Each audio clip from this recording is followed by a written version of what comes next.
What's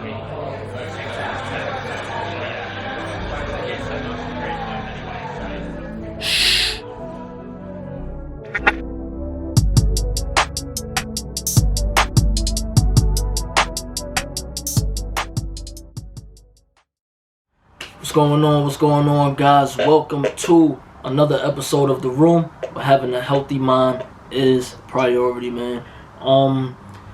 What feels like since the beginning of time, black men specifically have been assaulted, harassed, wrongfully accused, wrongfully imprisoned, and even worse, as we all, been witnessing, killed.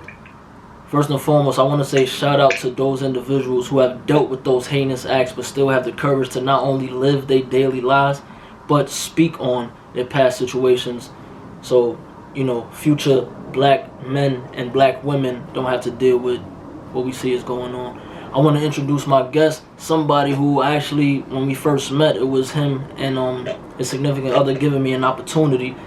So it was only right that when I got to a good season to where I felt like I was, in the groove of what I'm doing here, I had to reach out to them because I believe everybody's story is important. No matter how big you are, how small you are, everybody has an individual story, man. Melly Rowe, how you feeling, man? I'm good, brother. Peace and love, always just grinding, man, just trying to maintain. Introduce yourself for the people. Let them know where you from. A little short backstory. I'm from the Bronx, York. My name now, I go by the name of Rowe. That's Juvenated Observing Wise, formerly known as Melly Rowe Stacks from Diverse Gravity, with my other half, TJ Vita. We done won 5 awards, done been in Hip Hop Weekly, on the rise now, pushing to try to get this 1 million streams on one of our songs, Flatline and stuff like that. And that's pretty much just a little brief rundown. I'm gonna make sure the link is down below, man. I heard this song, so trust me, you're gonna want to hear it too. Let's get those numbers up so they can hit that million, man. Um, I don't want to be too long-winded, and anything you're not comfortable speaking about, definitely let me know. That way we can make sure we don't touch on that. As far as experiences, with law enforcement, just Yeah, the yeah. just the year 2020 alone by itself was crazy. With George Floyd, Breonna Taylor, and everything else beyond that. Yeah. Um, just speak on some of your experiences and the wrongdoing, as far as law enforcement is concerned. All right. My experience goes all the way back. It goes all the way back to 2011. At that particular point in time, it was me, my brother, and my sister, God bless the dead, Tyke. We was in the car going to meet up with this girl named Goldilocks in Yonkers, because we was specifically going that night at point in time to drive for little Kim and stuff like that. So we had a bunch of coats in the trunk or whatever. And, at that time, that's when I was a little bit more loose and wild, and I was on parole. And at that time, I was actually on a run from parole. Like I said, I was loose and wild at that time. So we're in Yonkers, and we passed down going towards the girl Goldilocks block, and the cop car rolled past us. They didn't stop or nothing. They just looked at us. So when we got down by her block, we're there waiting for her. So when we get there, we told her like a few minutes before, like we would be there. So like she's taking awfully long. So I'm like, yo, she's taking long. My brother like, yeah, she is taking mighty long. So now a few minutes later, the same cop car that rolled past pulls up behind us. So automatically, I'm already starting to get nervous because I know I'm on parole. So I'm going to light up a cigarette, even though I don't smoke cigarettes no more. So my brother was like, "Yo, what you doing? Relax." So I'm like, "Yeah, I'm relaxed." So the cop comes to the car. So he was like, can I get everybody? Can I get your IDs and stuff like that?" So my sister asked him, "Why are you stopping us or whatever and whatnot?" And he says, "I'm stopping you guys because you got a busted tail light in the back." And my sister like, "I don't have a busted tail light in the car. What are you talking about?" So he was like, "I just need everybody ID because of the busted tail light or whatever." So when we give up the IDs, I automatically know that he's gonna see that I'm on parole and I'm on a run. You know what I'm saying? So Once he started running the names and he looked, he asked me specifically step out the car. So I'm like, here we go. So we go to the front of the hood and he's like, are you on parole? I'm like, yeah. He like, what's your address? So the address they had was the address that when I got paroled, I was supposed to be staying at, but I wasn't staying there. I went on a run, you know. So he said, how long you been on parole? So I told him or whatever. So then he was like, all right. So now his partner got a call on the radio.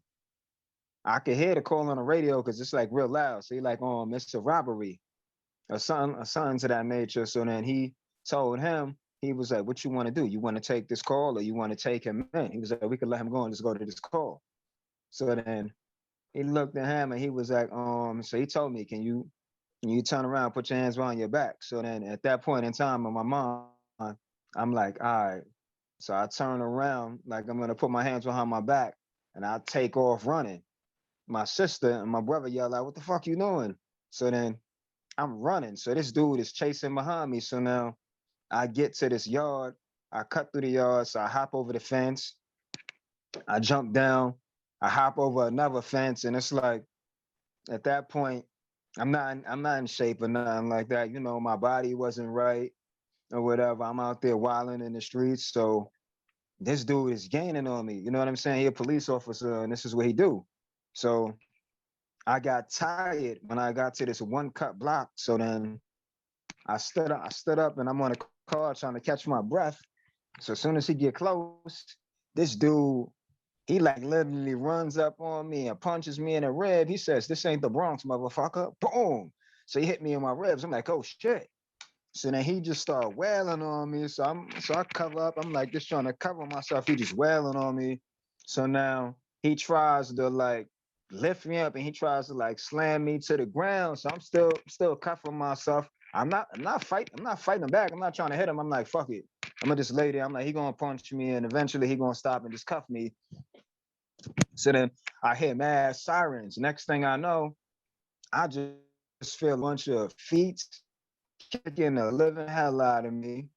So now they grab one arm on this side, they grab the other arm here, my leg. They got me like in a crucifix up in the air where I can't cover my face. And this dude comes to the side and he hits me with the baton in my side right here. That's why I had an injury right here. That's why my eye is like sort of like to this day, it's messed up. I had to have surgery and everything. He busts me in my eye, boom. So when he hit me, I just seen stars. And it's like as they had me in crucifix, the other officer, he put me in a chokehold while they got me where I can't move or nothing. And I'm telling them, I'm like, I can't breathe. Like I couldn't breathe at all, period. Like I thought they was gonna kill me. So eventually they put me down, they cuffed me and they put me in the back of the cop car. And like I'm trying to gas for air. Like the dude literally was choking me. Like I literally was seeing stars, like I was fading out of consciousness. I thought I was gonna die. So then they took me back to the scene and I'm like, yo, I can't breathe, I can't breathe. I seen they told my brother, they told him, get out of here, go. They had my sister on the ground in cuffs and they started beating her too. And there was like nothing I could literally do. So then when they took me to the precinct, my knees is all scuffed up and busted and bloody. My arm is busted up. My shirt got blood on it. My eye was completely shut closed.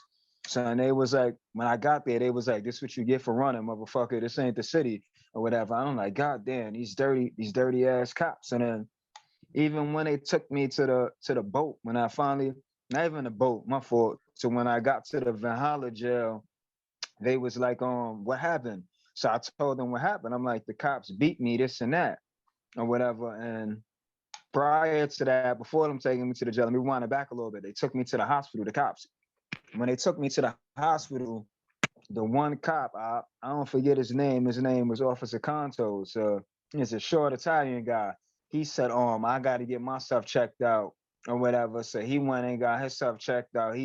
So now when I get to the jail, they asked me what happened. I told them what happened about the cop beating me up or whatever. And they like, all right, you gotta wait till you get settled in or whatever, and then we'll have the IG come investigate or whatever the case may be. So going along down the line, get to court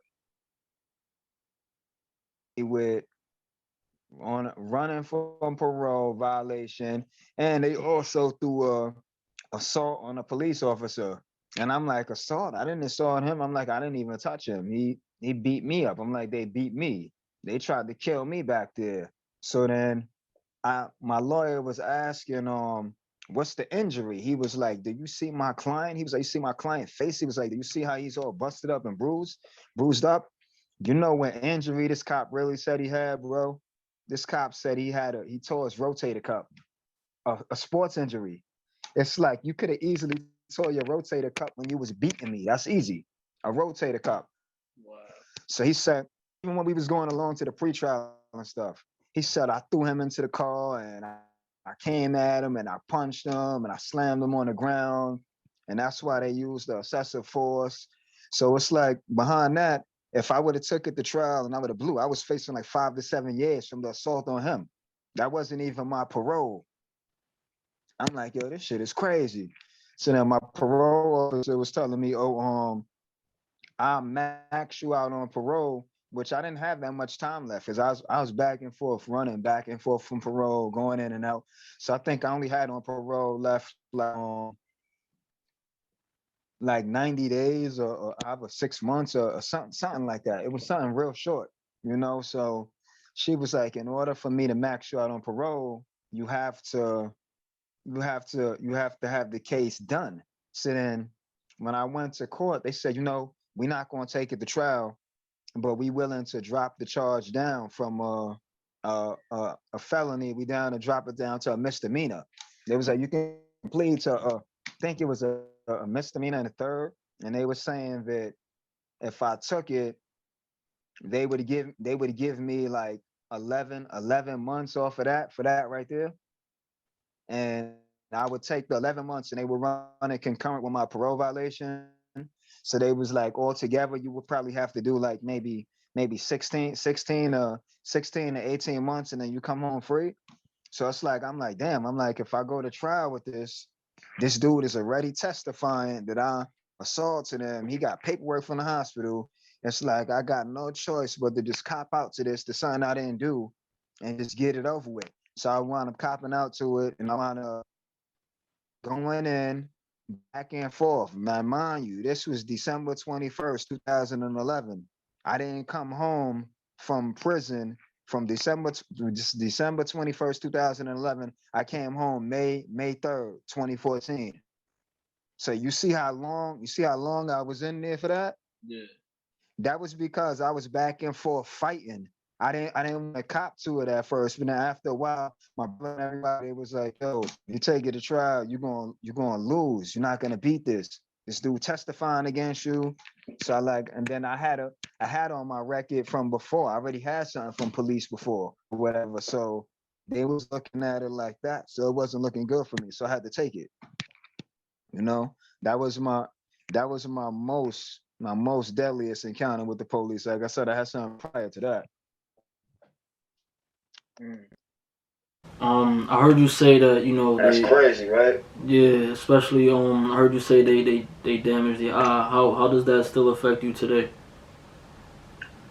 Um, like till this day, I have like drops where I put in my eye, and it's like at times it get irritated. Like if it's too sunny outside, it bother me. I have to wear shades or whatever the case may be. I have to take it off. Some like not no more, but before I used to get like headaches.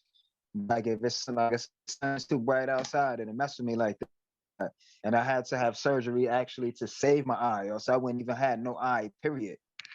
Like what they did was the doctors, the specialists in jail, they sent me up there, and the dude he tore my retina. It was like where the whole eye, like it was, if they wouldn't have did it and did the surgery, it had to come out.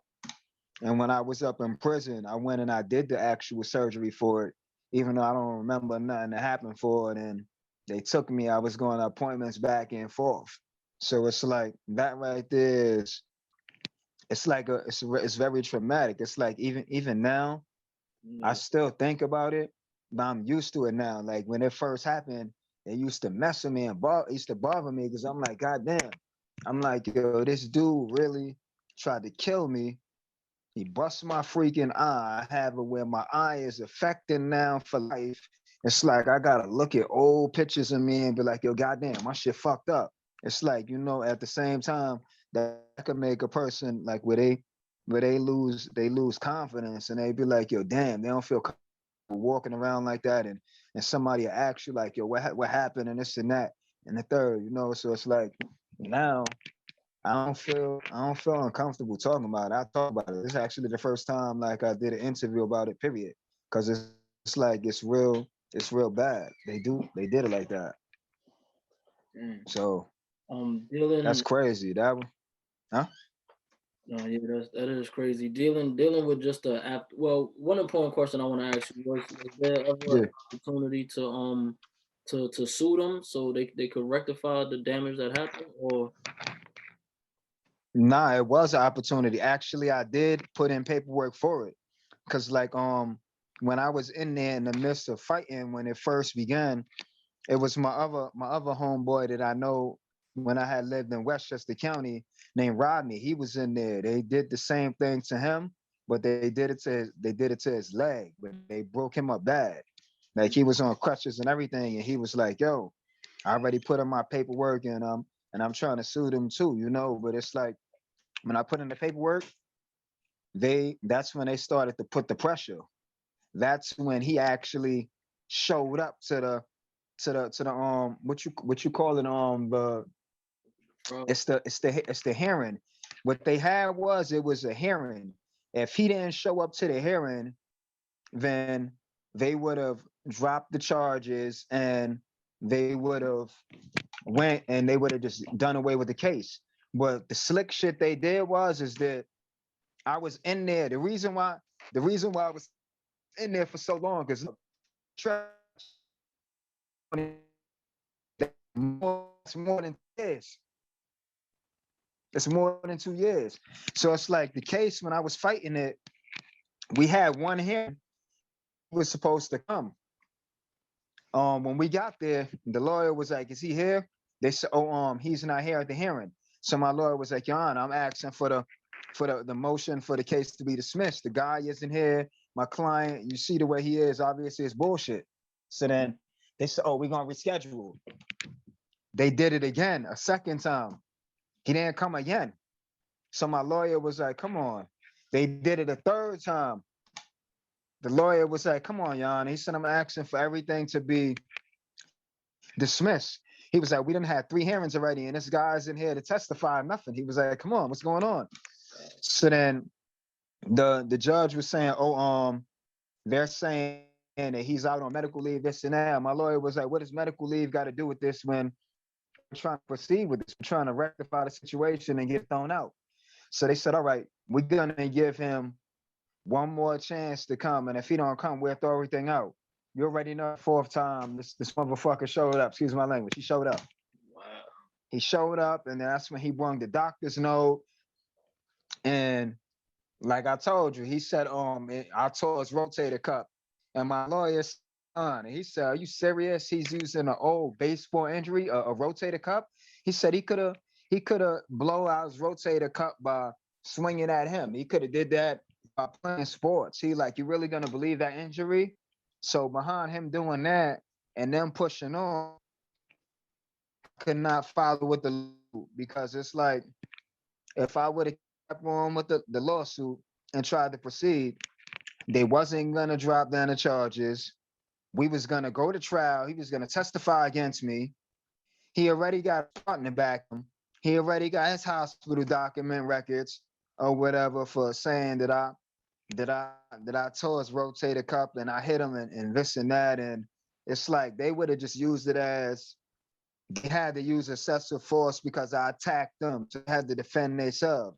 So when my parole officer told me, "All right, we're running concurrent," and they said we'll drop the charge down to a misdemeanor. They said, "Come on, look at your record. You already got one assault on there from a police officer." They said, "So you got no choice but to take this." So I had no choice but to drop the suit. So now what brings me up to that first time I experienced a problem with police where It was when I was staying out of Mount Vernon, and I was going on the train on 241st Street. At this time was the same thing. I was on parole and I was on the run. So now it was a situation where I was helping out some of my family members, and I had to go get some food and stuff like that from uptown in the Bronx. So now you know how when you get off the train, the steps is right there. So you want to be closer to get off the steps. I got up. So now I'm walking, and I go to like pull open the train door, and I cut through the cart. You know what that was back in the days. When I cut through the cart, I thought it was all good. When I looked around, I seen two officers smiling at me, and I said, "Oh shit." So then they approached me, and they said, "You got ID?" I said, "Yeah." So I tried to explain to them the situation. They was like, "Oh, nah, we can't do that. We gotta place you under arrest."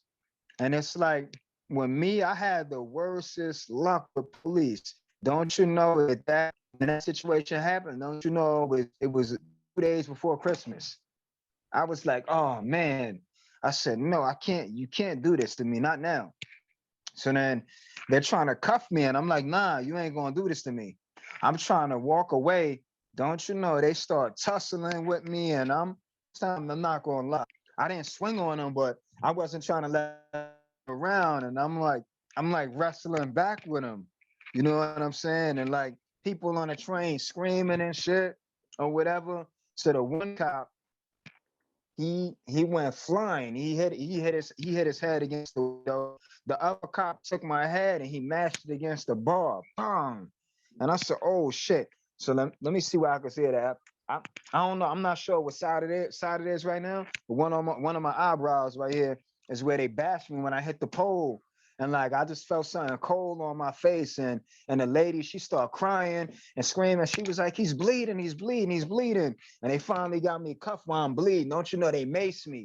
And I'm jumping on the seat like a madman, like a freaking animal. And they got me while I'm maced up, bleeding. And the lady was like, "Please stop doing that to him, stop beating him," or whatever. And I hear people saying, "I'm recording this shit, I'm recording this. This is messed up. Y'all always doing this," or whatever. And they stopped the train. We got to Gun Hill Road, and they made everybody get off. I remember it. When they took me off and they was getting me on the platform, I look, it must be was like 10 officers coming towards. So it's like, damn, well, if I didn't get off and stop, they was gonna come on that train and they was gonna really put that work on me. That was the first case. That's why I had no choice, because with that one, they threw it down to the same thing. Assaulting a police officer, but a misdemeanor 3 or something like that. So that's why when I had the bigger case where they really assaulted me for real and almost took me out, which they could have easily done. That's why I couldn't go through with the lawsuit, and I had to take the charges, and I had to go up and lay up for that. I won't forget that, because it was like back and forth to court, back and forth, laying up. When everybody was in the morning time leaving, they was like, "Don't worry, you're gonna go home, you're gonna go home." And I wound up ain't going nowhere from 2011 to 2014. Crazy. Wow. Shit was crazy. Damn, that is crazy, man. Wow. Yeah, man. That's Um, what I'm saying. Like when people say police brutality, I didn't experience it. I don't look at all cops as bad. You know mhm. what I'm saying? Because I know all of them ain't like that. I have peoples that I know that's cops that live in my neighborhood and everything. But I'm not gonna lie, I still got a sour taste in my mouth from police though. What's your thoughts in whole right now in the year 2021, as far as I'm gonna just specify to NYPD. What's your thoughts now on? Um, I could say it's like about a 50-50. You have it where you have half the cops that are doing what they're supposed to do and half the cops that's not. And there's still a lot of police brutality going on, still a lot of racism, all of that. It's still a lot of corruption, and they need to get better. They need to get better at the way they do things with the training and even with the body cameras, that ain't gonna work but so long, and that don't really do nothing. They could easily take the wire and cut it off, and they could cut it back on, and they won't know nothing. They can manipulate it. Very, very true. And even a lot of the instances we seen on camera, the cops are still getting off on it. So Yeah. you know, it's crazy, man. Before we get out of here, one thing important that I do want to say is you went through it, but the most important thing throughout all of that is the fact that you still here. So the fact that you here, you know, just continue to stay strong. Advise, you know, any other young men and women, that way they don't get caught in a situation. And once again, the fact that you're here is an important thing, man. It's important that you get to tell your story, and you know, you live to tell to walk another day, man. Nah, that's a fact. Like I told you, I thought I was dead back there in the alley. When I said I seen stars and I felt like drifting away, like I really felt drifting away. Like if they would have held my neck choking me for like another 2 minutes, I probably wouldn't even be here today. So like, you know, I'm just grateful to be here. That's why I'm like, you know, I lived through it, got with it. Definitely a strong person, man. The last question I want to ask you is, how important is mental health to you? It's very, very, very important because with situations and traumatic experiences like that with mental health, people can wind up going crazy, or they wind up doing stuff that they don't want to do. Like they wind up killing somebody, they wind up being depressed. Now all of that stuff falls hand in hand with depression and everything like that. All of it. So that's very important, mental health, because you never know what nobody went through or what they're going through. And some people won't say nothing to you about it. They just sit back and hold it in, and then one day they just snap. Very true. So Very true. you got to be real careful on how you deal with people and how you talk to them. Definitely, man. Ro, first and foremost, if I never said thank you for the opportunities you provided for me before, I want to say thank you now. And secondly, thank you for being on the show, man. It's important that people, you know, get to hear this story, man. So thank you for jumping on, stepping into the room, and telling your story. Nah, no problem. It's all love, bro. I appreciate it, man. I'm gonna keep in contact, man. Yeah, thank you, brother. Like, you a strong person, man. So continue to stay that way, man. Definitely. You heard him yourself, guys. Mental health is important because when traumatic situations happen, just as the situations he was speaking about, or even any other everyday situations, it leaves us in a space to where we're not even aware of what's going on, man. Once again, and I gotta say this before fully closing this out, shout out to Ro, because that's a strong individual to have withstand 2 incidences where he was damn near almost beaten to death by law enforcement. I go by the name of Desmond Bonet. This is The Room, where having a healthy mind is priority. Hope you guys tune in next week for another episode, and a week after that, as we keep this thing going, as we keep this journey alive, and as we continue to help people understand why it's important to take care of your mental, man. Until next time, guys,